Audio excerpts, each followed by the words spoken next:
rivalry that has been going on for over 20 years is now about to come to an end.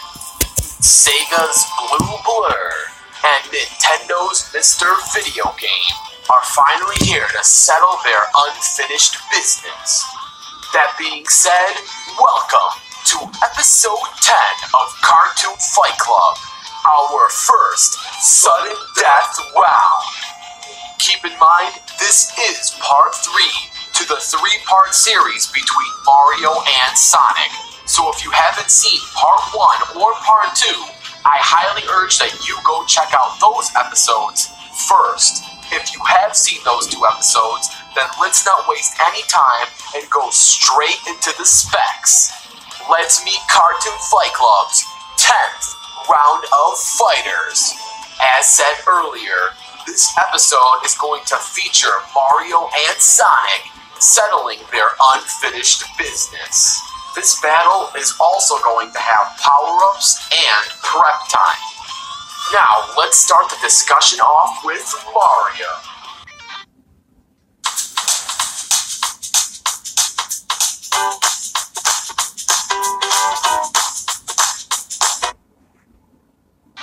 Since we already discussed Mario's physical attributes, power-ups, and battle strategies, for this episode we are going to talk about 2 final topics. We are first going to debunk claims made by Sonic fanboys, and then we are going to talk about Mario's final forms.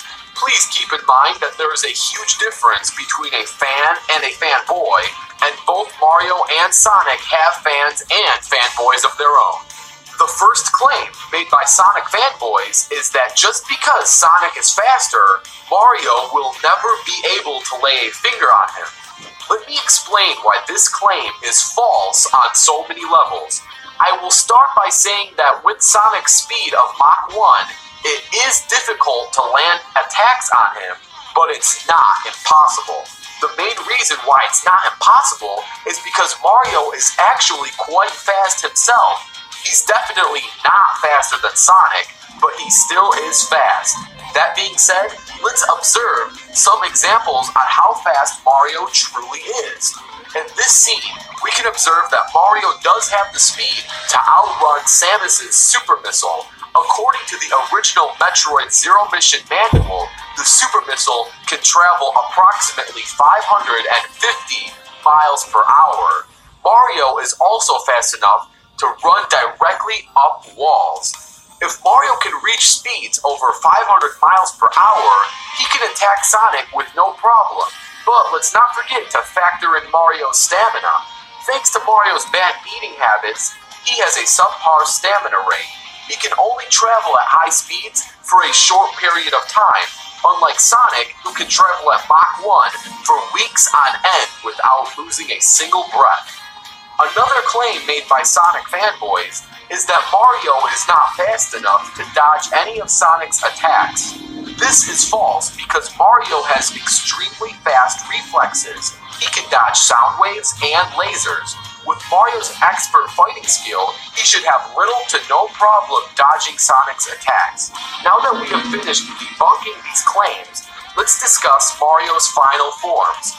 For this battle, Mario is going to stick with his big guns, that is the metal cap and the white Tanuki suit. In part 2, we already talked about the traits of these power-ups, so for part 3, I'm going to mainly emphasize on how Mario is able to have these power-ups with him. Many of you were questioning how Mario was able to use his white Tanuki suit without dying multiple times. This is an easy question to answer. Mario is able to carry power-ups with him from his previous adventures. Also, these fighters were given prep time for their battles, so Mario was able to prepare and do whatever he needed to make sure he had the power-ups right before the fight even began. Some of you were also questioning the durability of Mario's white Tanuki suit. I have mentioned in the previous episode that the white Tanuki suit is invulnerable to almost anything. However, Mario can still die with the suit on. He can lose the suit if he falls into lava. Because the last fight was in the Green Hill Zone, there was no lava to be found anywhere. Therefore, this was not a problem at all. Overall, Mario is fast enough to keep up with Sonic, and he has the fighting skill to counter and dodge many of Sonic's attacks. Now it is time to discuss Sonic the Hedgehog. We will debunk claims made by Mario fanboys and go over Sonic's final form. The first claim made by Mario fanboys is that Mario is durable enough to survive a supernova. Therefore, Sonic will never be able to hurt Mario because Sonic is not as powerful as a supernova. This claim is only partially true. The true part of this claim is that Mario is durable enough to survive a supernova. The false part of this claim is saying that Mario cannot get hurt by attacks weaker than a supernova. When Mario was faced by that supernova, he was at full health. As explained in part 1 of this battle, Mario can quickly lose his durability over a period of time due to prolonged attacks. And if Mario is not feeling his best, he can easily die from a few touches from the Goombas. Usually this is not the case, especially since he is given prep time for this fight. The second claim made by Mario fanboys is that Mario is far stronger than Sonic, so Mario would easily kill Sonic with a few punches. Again, this claim is only partially true. The true part to this claim is that Mario is far stronger than Sonic. Mario can easily lift well over 100,000 tons, while Sonic can only lift around 10 tons. The false part to this claim is that it would take much more than a few punches to kill Sonic. Sonic is durable enough to survive the impact of a black hole. Sonic may not be as strong as Mario, but he is extremely durable. Now that we have finished debunking these claims, let's discuss Sonic's final form. For this battle, Sonic is going to use something he wasn't able to use in the last battle, and that is Hypersonic. The main reason why Hypersonic wasn't used in the last battle is because the last battle featured Classic Sonic. Classic Sonic cannot transform into Hypersonic, and he cannot use Chaos Control. This battle is going to feature modern Sonic, who can both go Hyper and use Chaos Control. Hypersonic is twice as fast and twice as powerful as Supersonic. Supersonic can travel the speed of light. This means that Hypersonic can travel 1.3 billion miles per hour. Hypersonic also has the ability to teleport objects and enemies into specific places. The only problem with Hypersonic is that Hypersonic has an extremely short time span. Sonic can only stay hyper for about 1 minute, unlike the original Supersonic, as long as he had the right amount of rings. So it is going to be interesting to see how a limited Hypersonic is going to pit up against an unlimited White Tanuki Mario. Overall, Sonic does have powerful attacks that can hurt Mario, and Sonic is durable enough to keep up with Mario's strength. And now, let's get ready for the fight. This sudden death battle is going to take place in the final destination. Keep in mind that each fighters are given 1 week's worth of prep time. Let the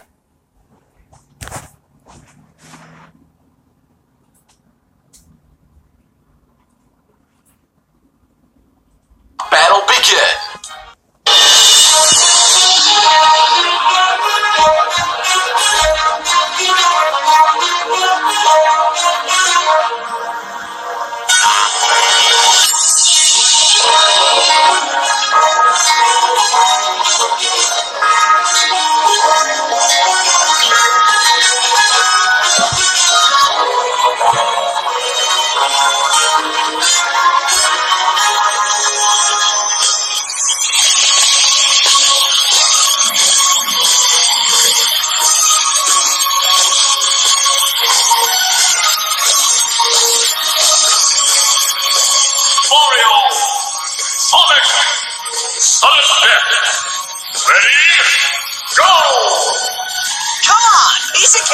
Here we go!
And it looks like the winner of the sudden death round is...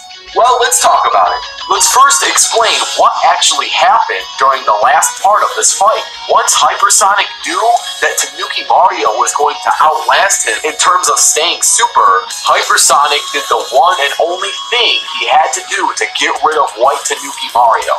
And that was go into a suicide mission.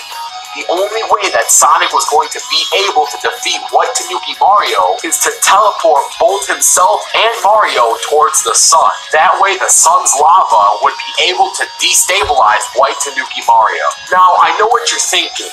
Why did Sonic have to teleport himself towards the sun? And this can be explained very simply. Mario would have survived the impact of the sun if he was there by himself. The sun's lava was only strong enough to get rid of White Tanuki Mario. It was not powerful enough to actually kill Mario. Mario would have also been able to escape, as he was able to hold his breath and float away to safety. But with Hypersonic around, Hypersonic was there to knock Mario right back into the sun, eventually killing him. Now I still know what you're thinking.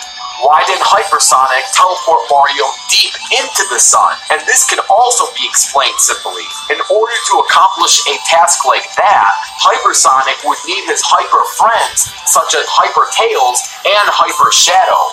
Hyper Shadow and Hyper Tails would have helped Sonic teleport large objects, such as a big chunk of the sun's lava, into Mario. But because Hypersonic was all by himself, he only had the ability to teleport small objects, such as sending Mario to the cusp of the sun, instead of deep into the sun. Now it still begs the question, why and how did Sonic die? That answer is clear and simple.